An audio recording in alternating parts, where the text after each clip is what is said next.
Bonjour à tous. Alors, comme promis, pour vous remercier d'être présent et de me soutenir dans cette chaîne, je réponds à vos questions auxquelles que vous m'avez posées, pour lesquelles j'ai pris beaucoup de plaisir à répondre. Alors déjà, la première question.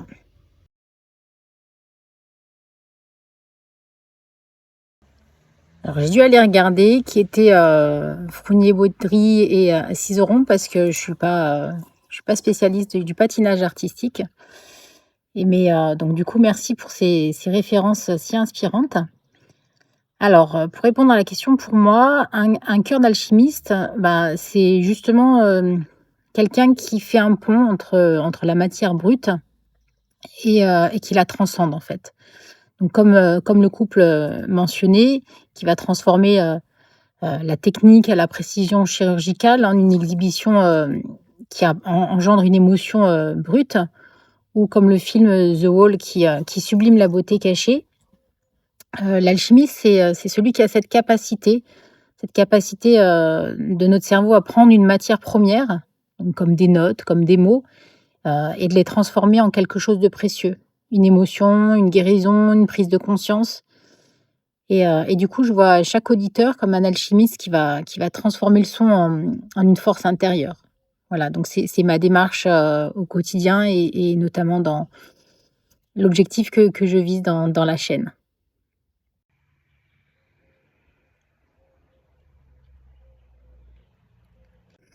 Alors, la mutation des cerveaux, pour moi, plus qu'une mutation génétique qui prend des millénaires, je pense vraiment qu'on vit une mutation qui est fonctionnelle et qui est fulgurante grâce à toutes les découvertes sur la neuroplasticité.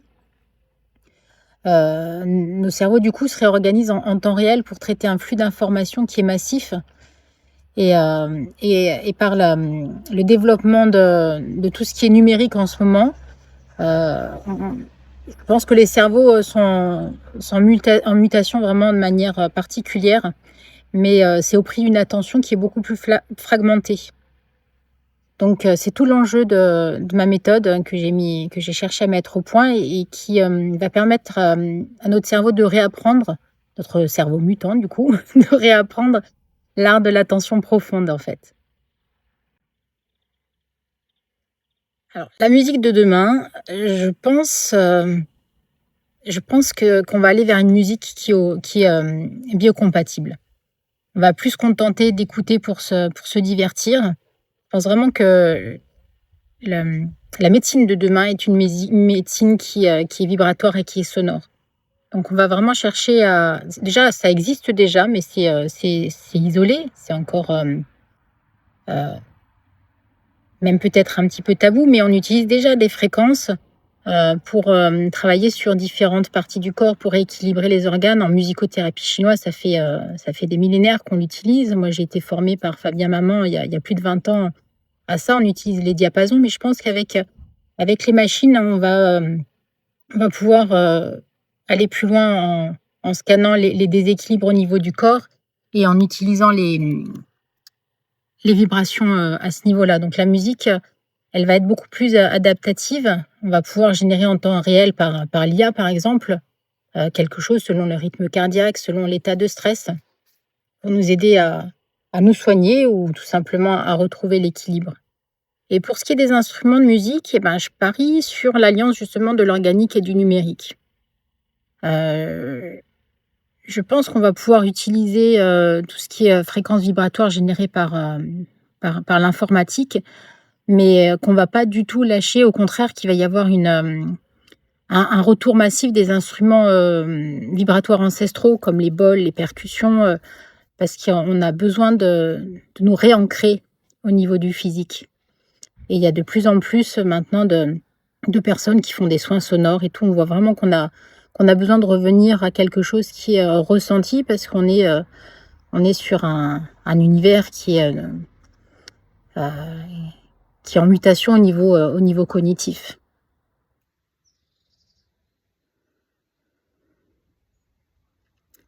Alors, plutôt que de pouvoir magique, je préfère parler de clés physiologiques.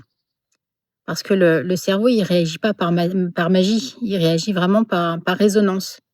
Donc, pour gérer le stress, pour moi, il existe 3 leviers puissants. Parce que le stress, déjà, c'est du bruit intérieur. Donc pour le calmer, il faut pas essayer de faire le silence, mais il faut essayer de redonner un ordre à nos pensées. Et la musique est une architecte, est un architecte solide, on peut dire. Alors déjà, l'erreur classique, c'est de penser que pour gérer le stress, il faut forcément de la musique zen, des sons de pluie, des nappes lentes. Et alors qu'au contraire, une musique trop lente, elle peut parfois laisser le cerveau divaguer et alimenter les pensées anxieuses. C'est ce qu'on appelle le mode par défaut. Alors qu'en utilisant au contraire des musiques qui sont structurantes, qui sont prévisibles, comme celle de Bach par exemple, ou même celle de Jackie Wilson, on va offrir un cadre prévisible au cerveau. Le cerveau, lui, quand il est face à l'incertitude, au stress, il va chercher des points de repère. En fait, le stress, l'angoisse, c'est l'amygdale qui va être suractivée. Donc l'amygdale, quand il y a du stress, elle est suractivée et elle réagit, elle, à tout ce qui est sensoriel. Donc des compositeurs comme Bach, qui utilisent des structures mathématiques qui agissent comme un tuteur pour le cerveau, vont permettre de calmer l'amygdale. Parce qu'ils vont lui offrir un environnement qui est prévisible et qui est ordonné. Donc l'amygdale va se sentir rassurée et du coup, elle va se calmer parce qu'elle va pouvoir se dire « ça y est, tout est sous contrôle et je sais où on va ». Le deuxième levier, on l'a déjà abordé notamment dans la musique avec Pink Floyd, c'est que notre corps adore se synchroniser. C'est vraiment le phénomène d'entraînement. Donc si vous utilisez déjà un rythme régulier, modéré, de préférence autour des 60 pulsations par minute, qui est la fréquence à laquelle votre cœur bat en mode repos, on dira, eh bien, ça va encourager justement le cœur à se stabiliser. En écoutant activement ce rythme, vous allez pouvoir favoriser la variabilité de la fréquence cardiaque, ce qu'on appelle la VFC. Et le résultat, c'est que c'est une forme de cohérence cardiaque par l'oreille, en fait. Donc, le rythme musical va donner le tempo au nerf vague, qui va renvoyer un signal de sécurité au cerveau, et donc du coup, le stress va baisser mécaniquement. Vous avez également les sons de texture, ce qu'on appelle les sons de texture. Vous en avez sûrement entendu parler du bruit blanc, mais il y a également le bruit rose et même le bruit brun, pardon. Ça va permettre de diminuer le taux de cortisol, qui est l'hormone du stress, en créant une bulle sensorielle qui va vous couper des agressions extérieures. Et ce sont des musiques qui apaisent aussi énormément le nerf vague. Et j'aurai sûrement l'occasion d'expliquer plus en détail, de parler du nerf vague dans sûrement d'autres vidéos. Et du coup, petit conseil pour le stress, c'est de créer une playlist d'ancrage. Donc, au lieu de chercher une nouveauté quand vous êtes stressé, ce qui va vous demander un effort d'adaptation qui est trop important, il faut au contraire utiliser des encres. On en a déjà parlé. Donc vous allez pouvoir vous créer, vous constituer une playlist.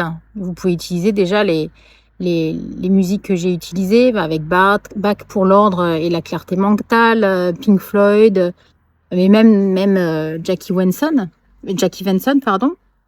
Et dès que vous sentez que le stress monte, vous allez pouvoir lancer cette playlist. Du coup, le cerveau, il va reconnaître les codes que vous lui avez appris. Et le calme va s'installer beaucoup plus vite parce qu'il est sur un terrain qui est déjà banalisé. L'objectif, c'est surtout de ne pas chercher un style particulier. Si vous allez sur YouTube et que vous mettez musique calmante, ça n'a pas de sens parce que pour certaines personnes, ça va être calmant, mais pas pour d'autres. Vous pouvez très bien avoir des musiques qui vont vous apaiser et dont vous n'allez pas avoir pensé au départ. Donc l'objectif, c'est vraiment plutôt de rechercher un ressenti. Si une musique vous donne envie de respirer plus profondément, c'est qu'elle est en train de réguler votre système nerveux. Donc mettez-la dans votre playlist. Voilà, donc cherchez vraiment une histoire de ressenti et c'est là qu'on rentre dans ce que j'avais mentionné dans des commentaires, la notion d'ISO, d'identité sonore. On n'a pas tous la même identité sonore, même si culturellement, et ça aussi on le verra dans d'autres vidéos, on est on est «formaté» entre guillemets, mais notre histoire personnelle joue beaucoup et il y a certaines musiques, qui vont nous calmer alors que pour d'autres personnes, ça ne sera pas le cas. Donc faites-vous confiance, créez votre playlist et puis prenez du plaisir. À bientôt!